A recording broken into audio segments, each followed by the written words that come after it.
Hello అండి, welcome to our channel. ఈరోజు వీడియోలో నేను మీ ఇంట్లో చిన్నపిల్లలు ఉన్నట్టయితే ఈ వీడియో మీకు 100% యూస్ఫుల్ అవుతుందండి. ఎందుకు చెప్తున్నానంటే ఈ వీడియో నాకు యూస్ఫుల్ అయ్యింది, తర్వాత నాకు వర్కౌట్ అయింది. అందుకే మీతో షేర్ చేసుకోవాలని అయితే ఇక్కడ నేను మీకు చూపిస్తున్నాను. చిన్నపిల్లలు ఉంటారు కదా, దోమలు ఉంటాయి కదా, వాళ్ళకి ఇప్పుడు ఈ చలికాలం కాబట్టి చాలా దోమలు వస్తుంటాయి ఇంట్లోకి.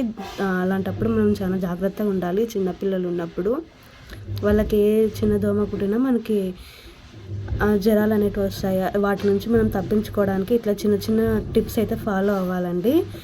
ఎందుకు చెప్తున్నానంటే మా బాబుకి కుట్టింటే మాకు వేరే వాళ్ళు చెప్పారు, పక్కన ఉండేవాళ్ళు. దానికోసం అయితే నేను ఈ టిప్ అయితే ఫాలో అయ్యాను. నాకైతే బాగా వర్కౌట్ అయ్యింది.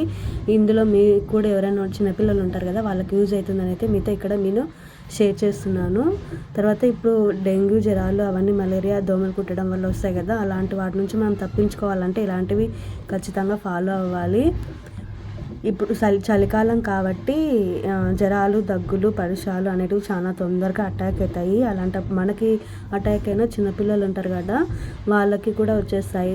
వాళ్ళు ఉన్నప్పుడు మనం చాలా జాగ్రత్తగా, మనకు ఉన్నప్పుడు చాలా కేర్ఫుల్గా ఉండాలి వాళ్ళ కోసమైనా మనము.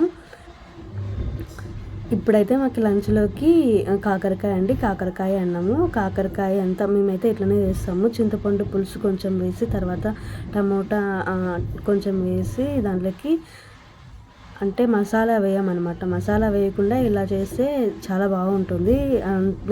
ఇప్పుడు అన్నంలోకి ఇదేనండి మాకు లంచ్కి. అంటే కొంచెం తీయగా రావడానికి, పోవడానికి మనం ఉడకబెట్టేటప్పుడే చింతపండు కూడా వేస్తారండి. మా అమ్మ చింతపండు వేయకోకుండా తర్వాత ఇప్పుడు చేసేటప్పుడు చింతపండు పులుసు అనేది వేసింది. అలా వేయడం వల్ల కూడా చేదు అనేది ఉండదు.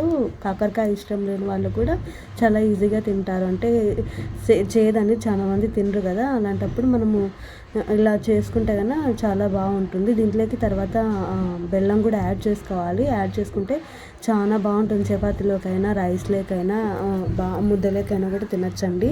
నేనైతే చాలా ఇష్టంగా తింటాను ఇట్లా చేసుకొని. అన్నంలోకైనా బాగుంటుంది, చపాతీలోకైతే ఇంకా ఎవర్ గ్రీన్ కాంబినేషన్. మేమైతే అన్నం చేసాము ఇప్పుడు మధ్యాహ్నం లంచ్లోకి అయితే.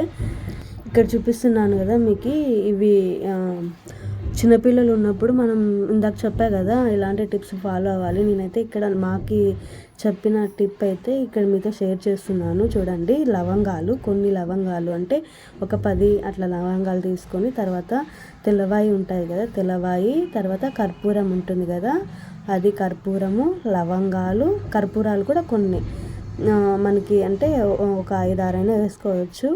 నేనైతే 4 వేస్తున్నాను. తర్వాత తెల్లవాయి కూడా, కర్పూరము, తెల్లవాయి, లవంగాలు ఒక దాంట్లోకి వేసుకొని, ఆ 3 చూడండి కరెక్ట్గా, అవి 3 ఒక దీపంలోకైనా వేసుకోవచ్చు, లేకుంటే ఏదైనా వేసుకోవచ్చు. నేను దీపం ఉందని దాంట్లో దీపంలోకి అయితే వేస్తున్నాను ఇక్కడ. అది వేసుకున్న తర్వాత మనం అంటించుకోవాలి అగ్గిపెట్టెతో. తర్వాత అంటించుకొని ఇండ్లు మొత్తానికి స్ప్రెడ్ చేయాలి. పొగ వస్తుంది కదండి, వాటి నుంచి ఆ పొగ అనేది నేను రెండిట్లో అనేది వేసుకుంటున్నాను. ఎందుకంటే నేను రెండు చోట్ల పెట్టాలి. బాబు ఉన్నాడు కదా, దానికోసం అయితే 2 చోట్ల పెడుతున్నాను. ఒకటి బాబు దగ్గర, ఒకటి హాల్లో.